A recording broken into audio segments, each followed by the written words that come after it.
He is truly one of the most competitive, one of the most driven, and one of the most successful anglers in our sport. He is the one and only Jacob Wheeler. This week on...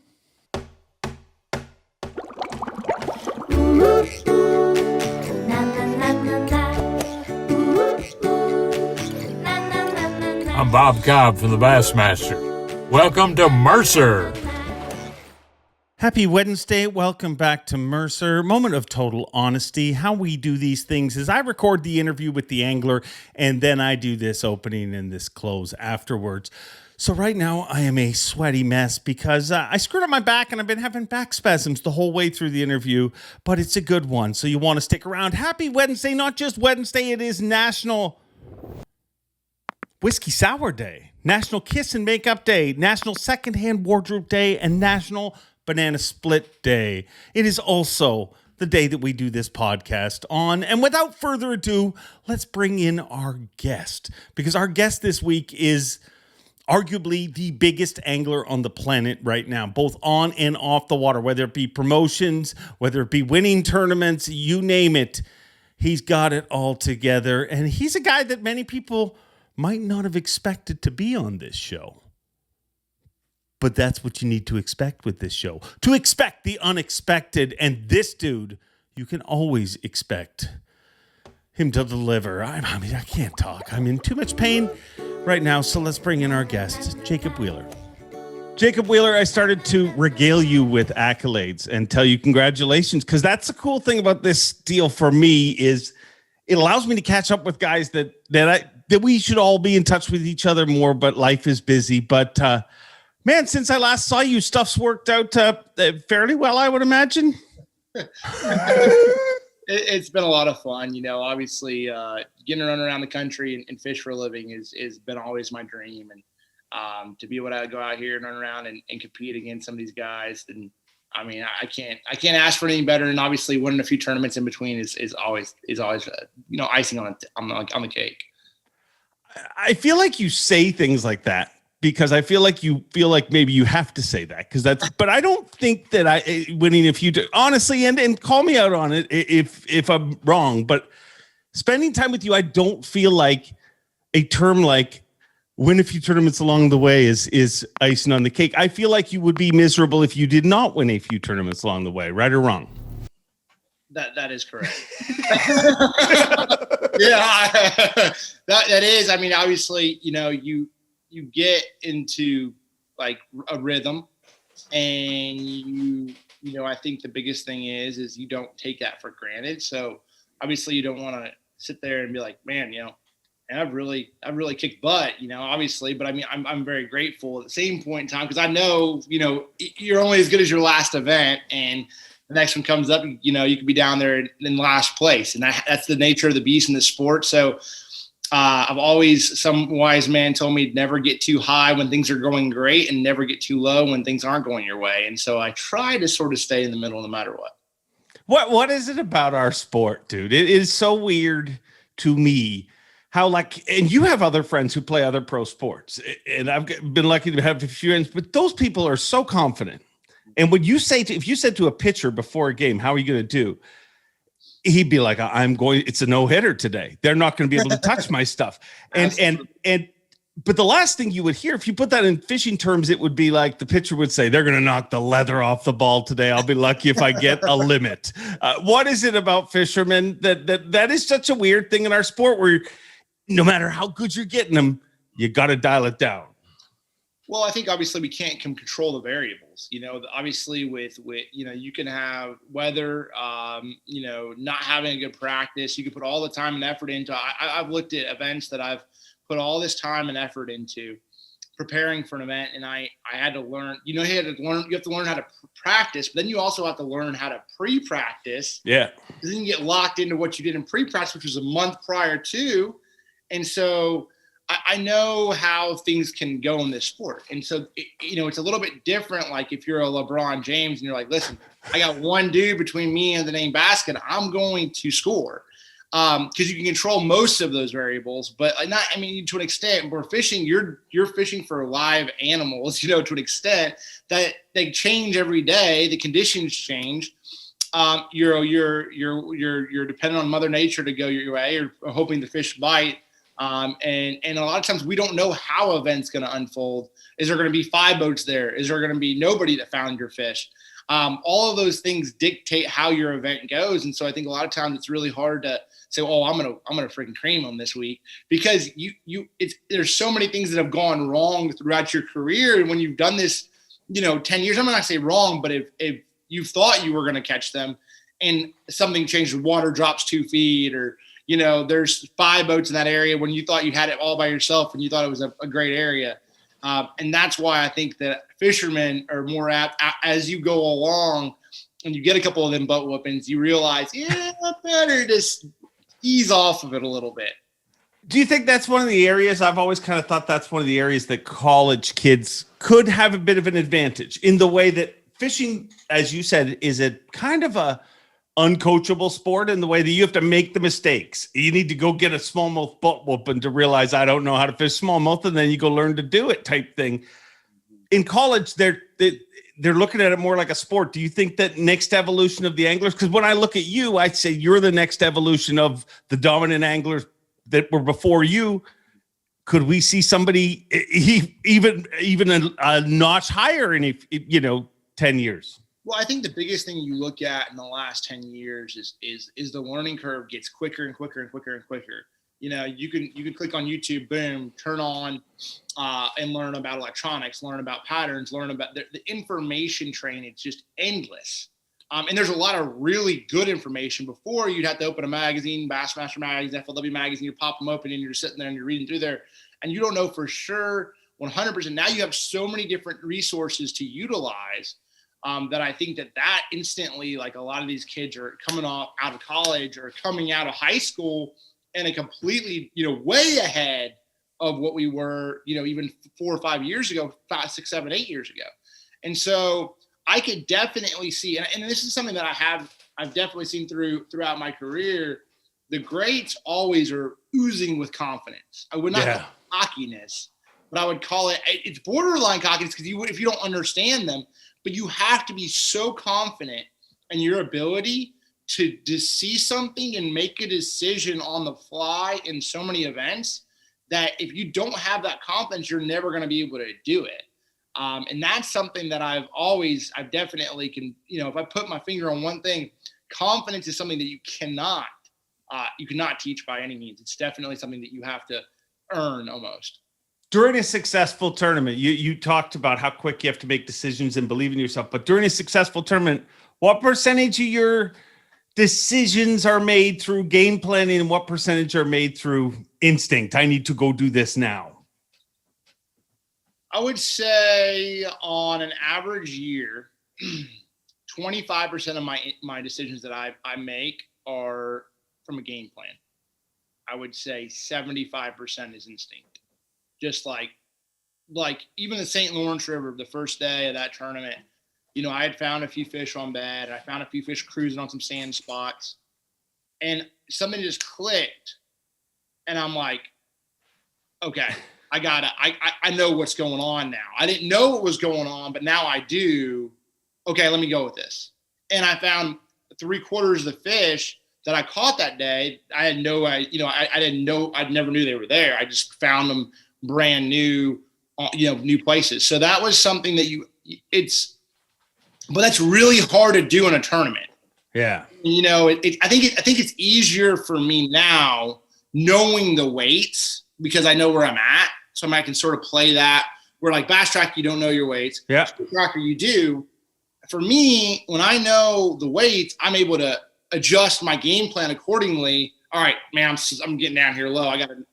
So I think there's more adjustments that I make now, sort of, kind of, because it's like, you're not on the edge. You're not anticipating it to be a 20-pound day.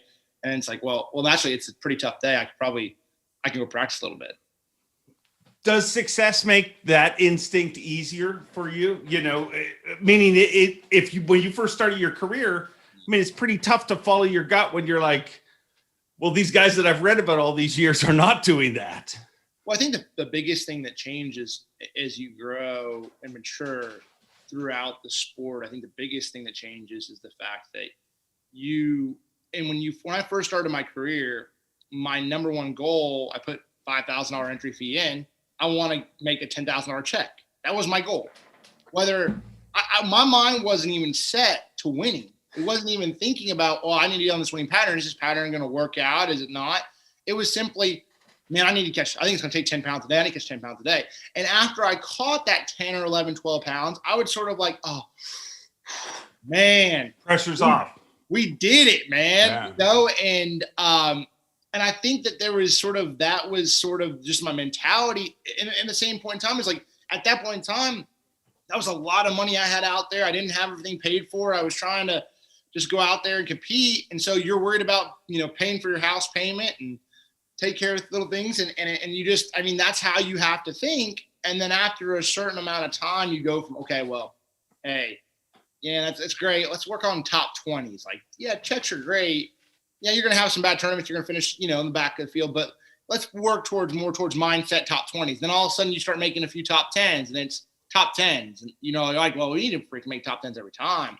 All of a sudden that, and then you're like, well, dang, we can win quite a bit. So it changes, and I think that's why you don't see that mentality doesn't happen just naturally. I feel like it's a progression throughout your career that you have to get there.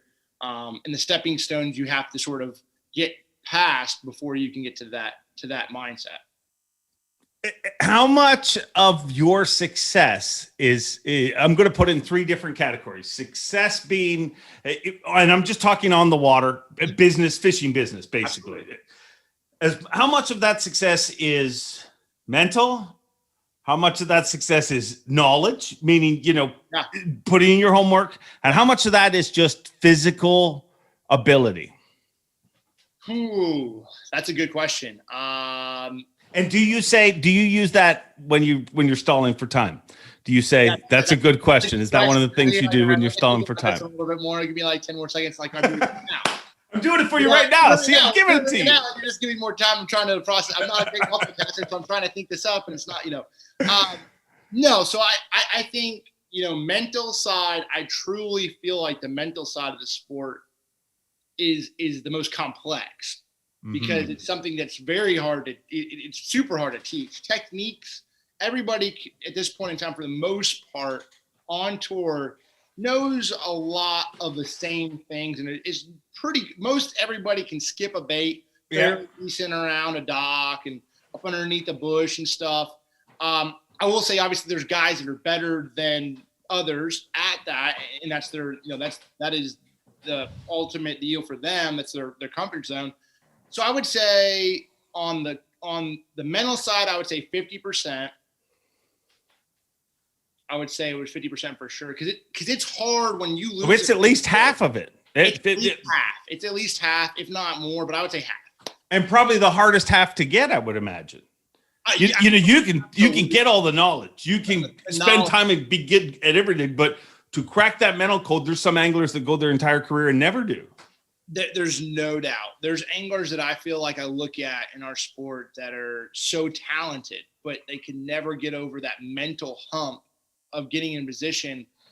And that's something, like I said, it's something you just have to learn as you go. And some people never do. And it's something that's, it's such a frustrating sport, because it's such a sport of up and downs. And that's the thing, is what makes it so, like, you're like, oh my gosh, you lose a 5-pounder and you're like, gosh, your next cast, you hook one and you're like, oh, please don't come off. I can remember a tournament this season, and as much as I fish and everything else, I was down at Harris Chain fishing, fishing the PPT, and dude, I lost them and I could not keep them hooked up.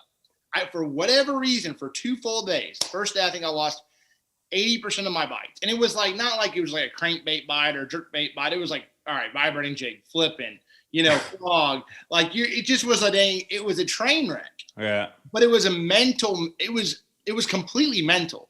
I was putting myself, and I went back and watched the footage, and I was like, I want to see what this is.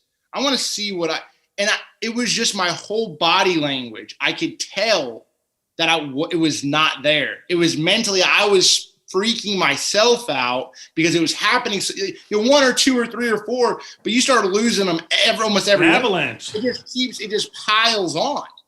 And that tournament right there was, to the last cast, I was down like 4 pounds, and I hook a 5-pounder, comes the trolling motor, jumps off the trolling motor, and I'm just like, so there's that. And I truly feel like today I was rushing, I was pushing it further, I was trying to do things, I was getting myself out of body position. When a fish bit, I wasn't in a good position.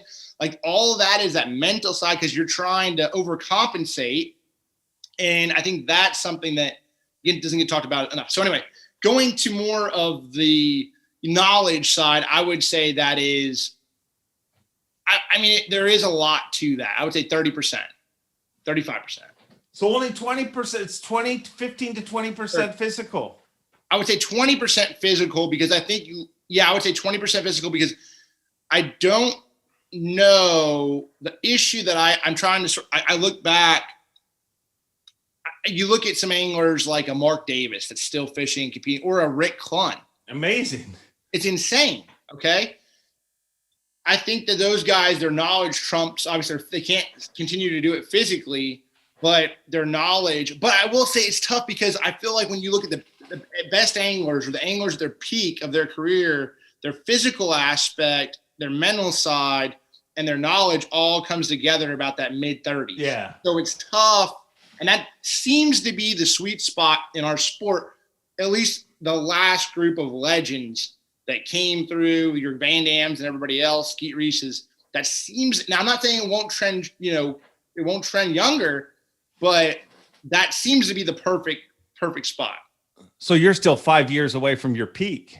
Maybe I'm peaking early. I might already peaked. I don't know. Let me tell you about peaking. We talked about physical, and I just got to come out with it. I screwed up my back really bad, and I'm having back spasms the whole time. So if you wonder why I'm like slithering around in my seat, so I'm just telling you this because I'm probably going to stand up and stuff. I don't want to throw you off, but I just didn't want to not do our interview. So, sorry to hear that. That's no joke. Yeah, no, it sucks. Is not fun. Yeah, it sucks. It sucks. 30's a great year. 30's a great age, dude. Breathe it in. I mean, so I'm like, you got what? You got little kid. So they're easy to control. Things are good when you're 30. I mean, and things have been very good for you. But one of the things that blows me away is how have you won half the tournaments, and you're still not leading angler of the year?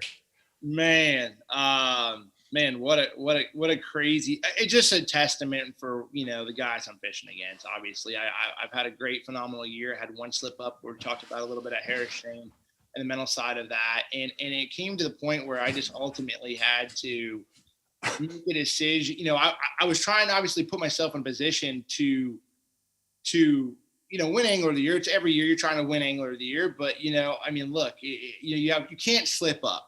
And I've had a phenomenal season. Obviously, winning half the tournaments is something that's nuts. But you got to put yourself in a position. And we're 12 points back right now. And Otter's he's just been a machine. He's won 2 tournaments. He got third at the last one. Every time, I feel like I'm performing, he's right there, or vice versa. And that he'll never stop. He just never quits. So he's won 2. You've won 3. There's been 6. Kevin won the other one. Kevin won the other one. Are you not concerned that there might be they might just vote you 2 off the island? They may have tribal council, dude. That's a little bit too much winning. Otter and I looked at each other with the championship round at Champlain. I said, we got to win this one, right? And I winked. I said, I'm gonna try a little harder than you, though. I just winked. We just play around all the time. We're good buddies, and we always give each other crap. And it was. But like I said, it's great. If that happened 3 or 4 years in a row, I think there was a pretty good chance they're going to vote us off the island. But one year, there's a little bit of luck involved. Hopefully we can keep that train rolling, though, because it's been a phenomenal year.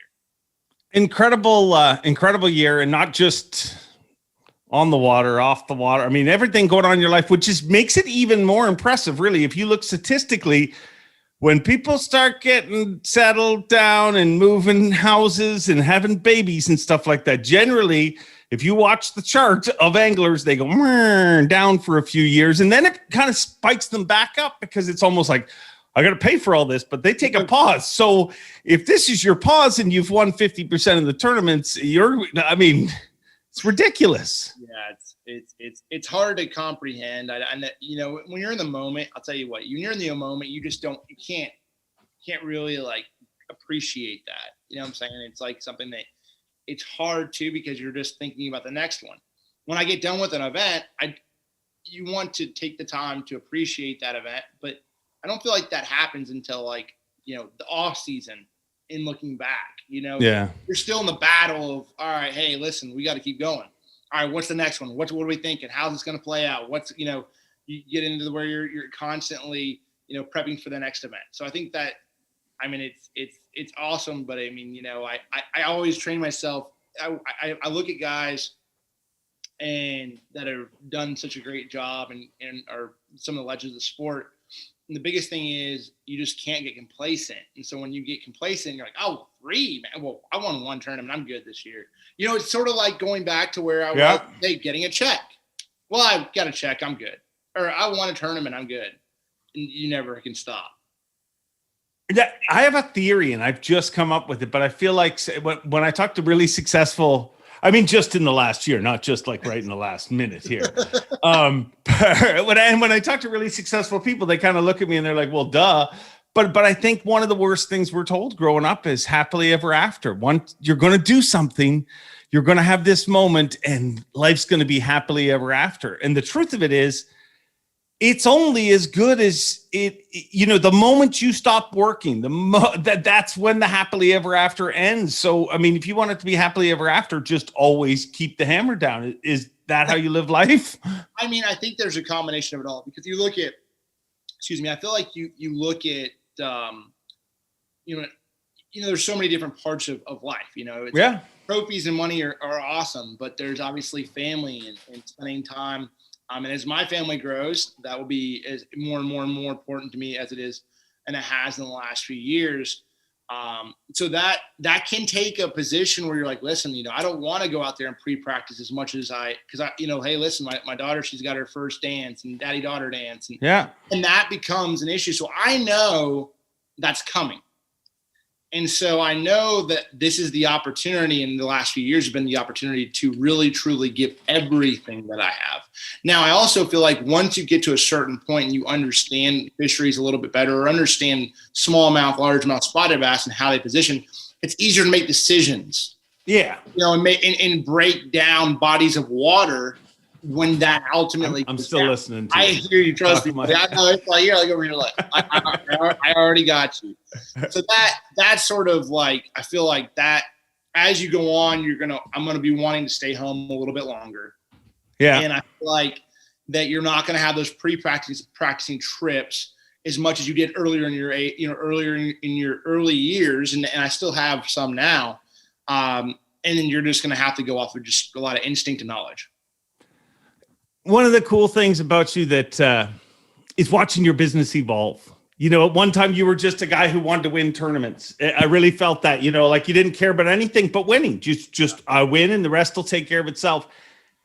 I've watched everything evolve with your brand, with everything you do, your YouTube, everything. But newest thing, the Jacob Wheeler Fishing Foundation. Tell me about it. Man, I'm really pumped with this. Like, my wife and I set up the Jacob Wheeler Fishing Foundation, and it was a different way of giving back. So like, later last fall, I did a deal like to give back to some people that were less fortunate, and I gave a lot of my tackle away, fishing stuff away. And I'm like, what can I do to help this sport? Because I feel like one thing is like, if I wasn't in the position, if I didn't have the people put me underneath their wing and the mentors that I had growing up, I wouldn't be in the position I am today. Yeah. I didn't have a bass boat growing up. I didn't, people allowed me to borrow boats and certain things like that. So I was like, all right, what can I do to help this sport out and help these younger anglers that are ultimately wanting to be professional anglers and get to that next level of the sport? What can I do with my brand and with some of the resources that I have? So we started the Jacob Wheeler Foundation, and there's going to be divisions of it. I'm sure it'll grow as it goes on. But this fall, we have, a big college event, and the whole It's the bass that it's the college bass shootout, and we're gonna have it streaming on YouTube the week after it. There's $10,000 first place prize, and the reasoning behind that whole deal is I want to give college age kids an opportunity, not into scholarship, but at real money to give them listen, gas costs a lot of money, food costs a lot of money, tackle costs a lot of money, entry fees cost a lot of money. And if I can give, some of these college kids and the college age kids an opportunity to compete and give them another platform on top of what they already have, I feel like that's just, doing as much as I can. I'm trying to really help those kids along. And if I can mentor someone, and I know a few of them, I do know a handful of them already. I'm sure I'll meet a ton more here this fall. That's really the meaning, at least for this fall, the first box that I want to check with the Wheeler Fishing Foundation and that whole college bass shootout. It's a really cool program. And thank you for doing that. Tell me about Ding. What is that? I like the Ding, how did Ding start and what has it evolved into? It's sort of crazy. So really it's so Mark Daniels, MBJ, Dustin Connell, and myself, we were all rooming together on the elite team, which I used to coin Money Inc., if you remember. And damn, was I not a fucking fruit. I don't know what word I used there. Might have been a swear word, might not have been even in this language. But I think that was one of the best predictions because, wow, that team is freaking Money Inc. You did coin that. I 100%. Dang, Mercer, dang, that's man. It was amazing to watch it and I hate to interrupt you there because I hate watching podcasts where people jump all over the guests. But I do feel like when you guys came together, everybody looks at you now and they're like, well, of course those guys catch them. But that wasn't what it was at that time. You know what I mean? It was people coming from all different walks of lives. And I just thought it was really cool to look at what all three of you have become in this industry. Yeah, I think that was sort of what it all was. And Mark and Dustin Connell are both, two of my best friends. I talk to them all the time. And so anyway, the whole Ding thing really started with Connell. We were joking around and he's like, dude, we're gonna roll this cool. He's like, man, we're gonna do something. I'm like, absolutely, like, let's do something as a group, whatever. And he's like, man, I got an idea. And he was like, all right, let's hit. We got your big one, we'll hit the Ding. And I'm like, all right, sounds good. So Mississippi River, this is like right before we go to Oahe.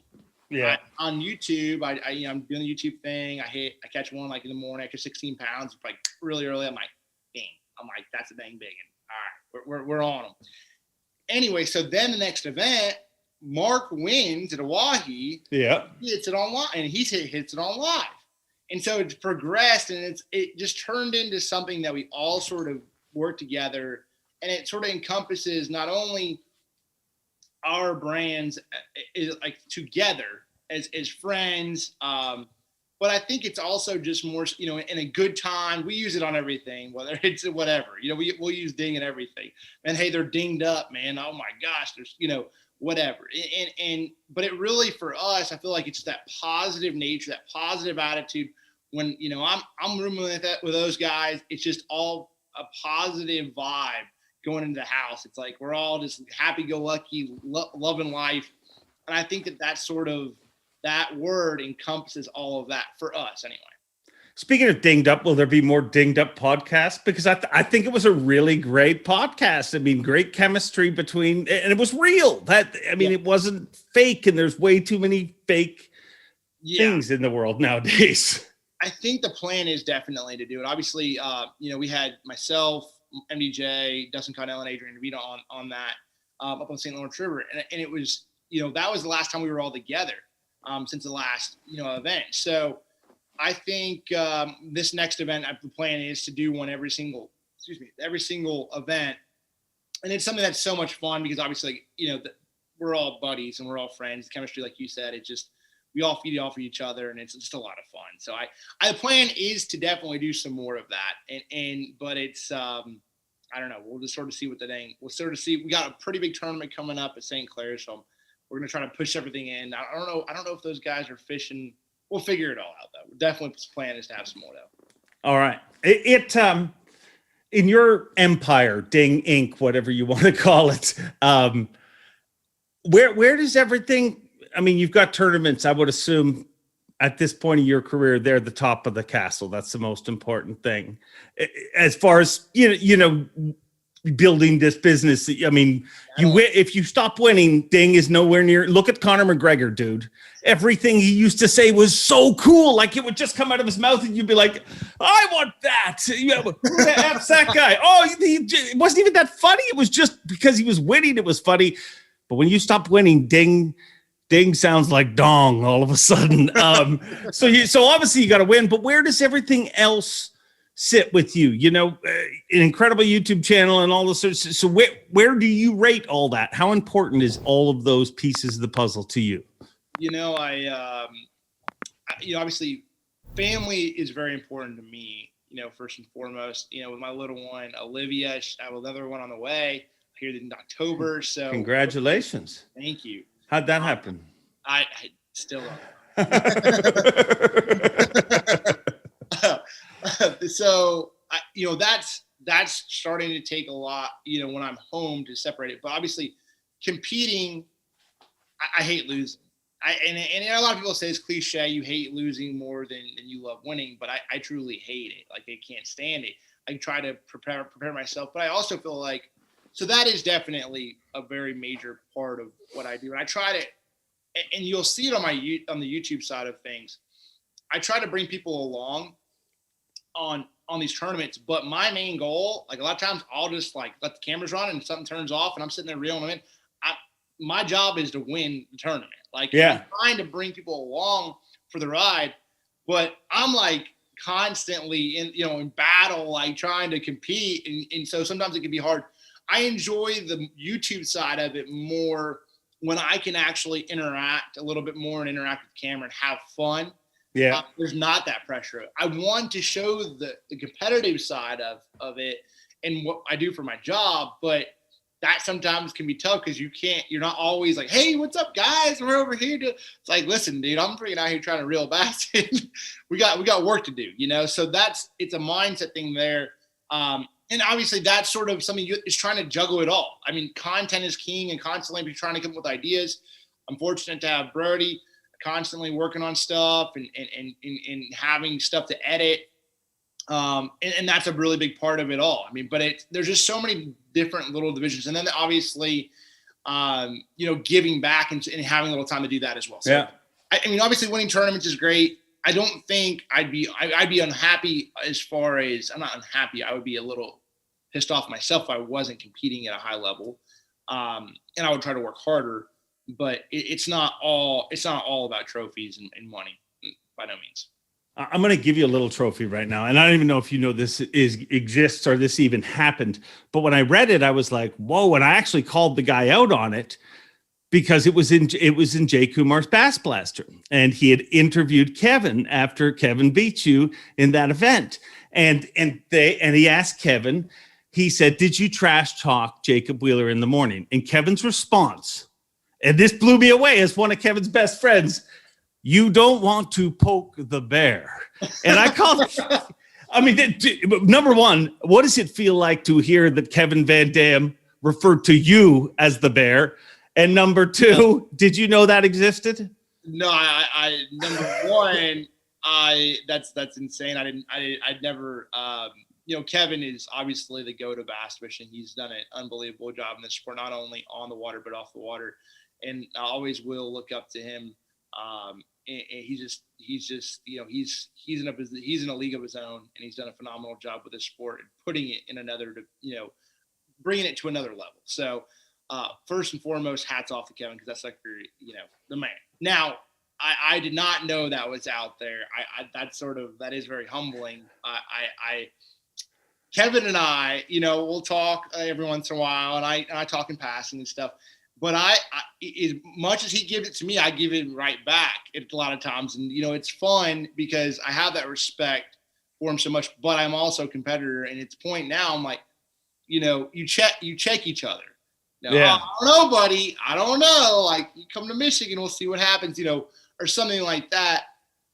And so there's that respect, but there's also the fact that when you're getting on the water and you're competing, there's nobody out there that you need to believe in your mind that you can't beat. You better believe you're the best out there every day, or you're going to put yourself in a tough position to compete against that group every single day and do well.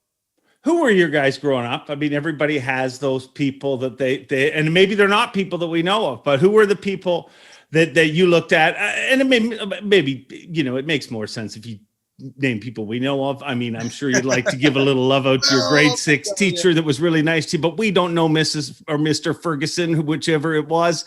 So just who are your, I'm not good at this job. I don't know if you've realized this yet, Wheeler, but who were your guys growing up that you looked at and said, man, I'd love to have that kind of career? I think the obvious, I look at Kevin because he was so determined. I told Kevin after that event, and I told him, because where he won the tournament on Chickamauga, it's a major community place, like one of the top 3 biggest community holes in the lake. But he is part of the community. You have to remember. He 100% is. But how is that even possible? That yet again that rolls itself around. I mean, it was a 2-minute Oh my God, my chair is getting in a fight with my microphone right now. It is a 2-minute interlude that happened between him and Ike and Ellie, and it keeps coming back. It seems it just constantly back. It's hilarious. You ain't part of the community. It's hilarious. Sorry, go ahead. So Kevin won this tournament on this place. Majority of fish he caught off this place, and I told him straight up, my dude, I'm gonna be straight up with you. You are the only person in the world that could have won this tournament right there. Facts. No one in the world, in my personal opinion.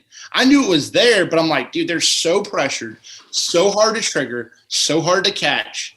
I would just like, dude, hats off. Like, I'm like, holy smokes. I'm still, till this day, in shock that he caught the majority of his fish right there.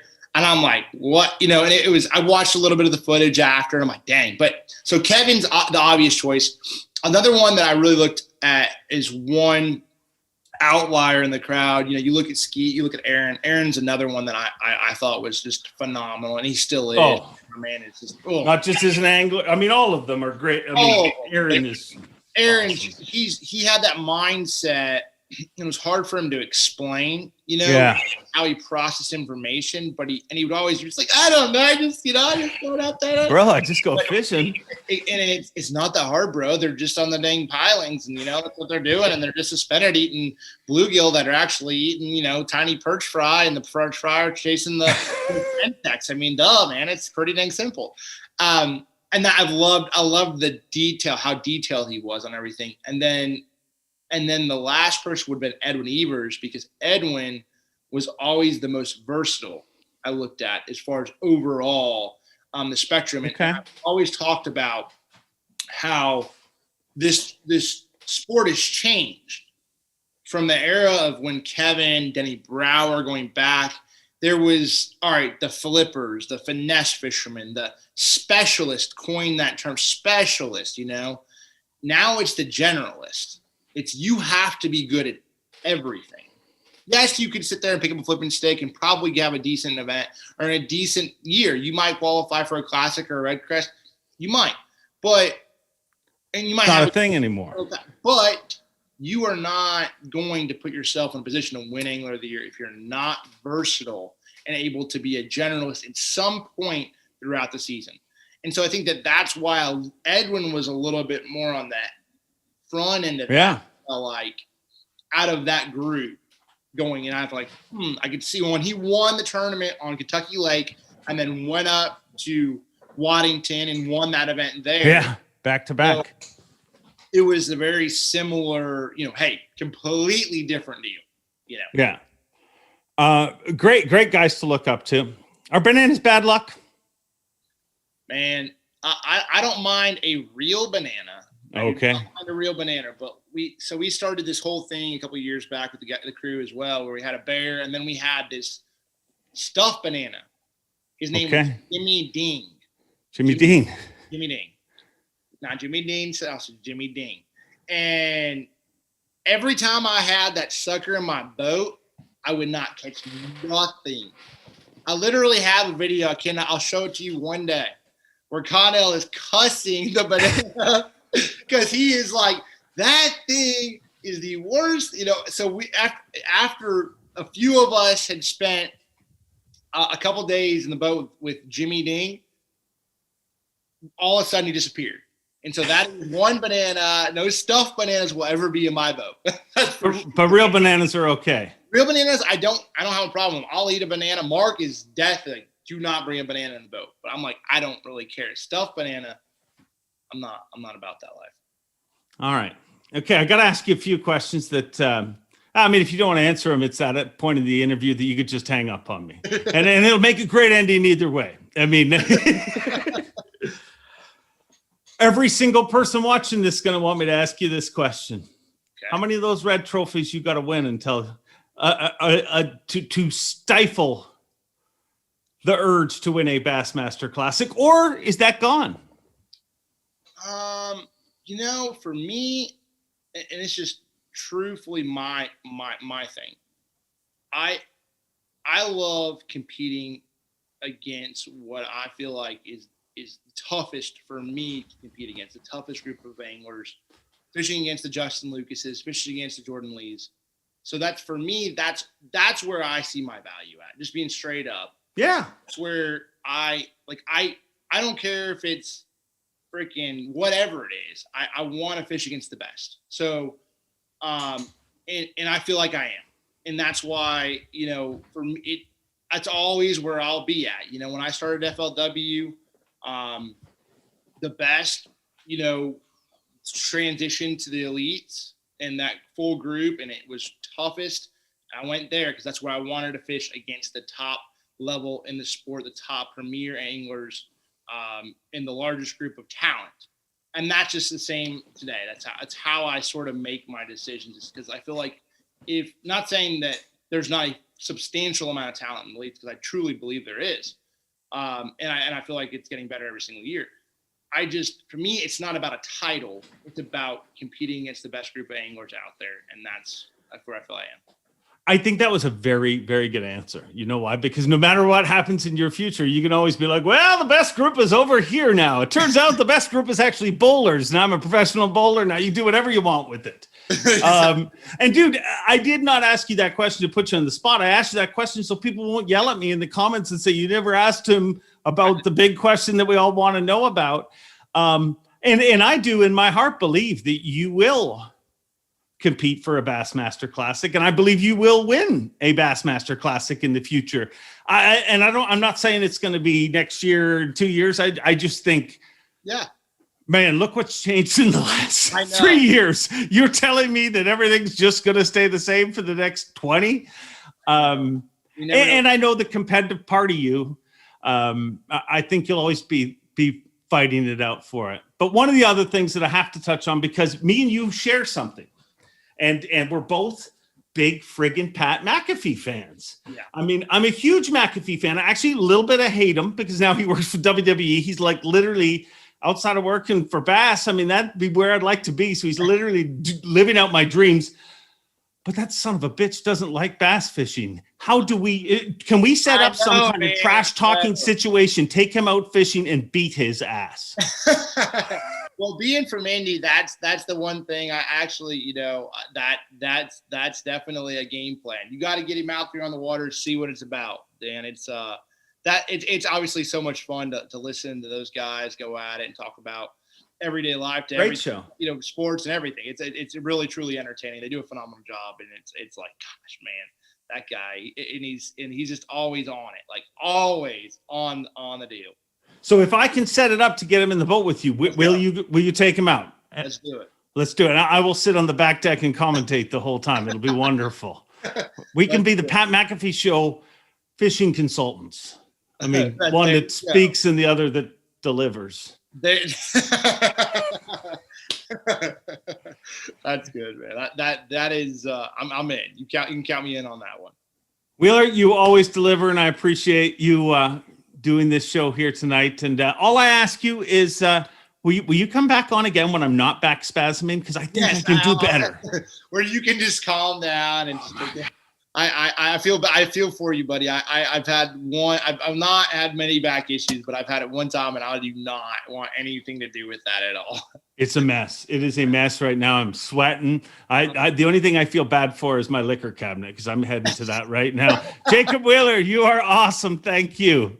Guys, I appreciate you, Dave. We'll catch you at the next one, man. Reel on a few of them brown ones for me. Done deal. Thank you very much. See you, buddy. Well, once again, we proved that through thick or thin, no matter what, through pain, through rain, you name it, we'll get you a podcast on Wednesday. We will put some hump back in your hump day, but I'm going to keep this short and sweet. Thank you, Jacob Wheeler. Thank you guys for listening. Give us a like, subscribe, comment, all that stuff. I got to go. I got an appointment with the captain. Honey, pour me a drink. Oh. Thanks for watching. Please like, comment, and subscribe because Bob Cobb of the Bassmaster told you to. You hear?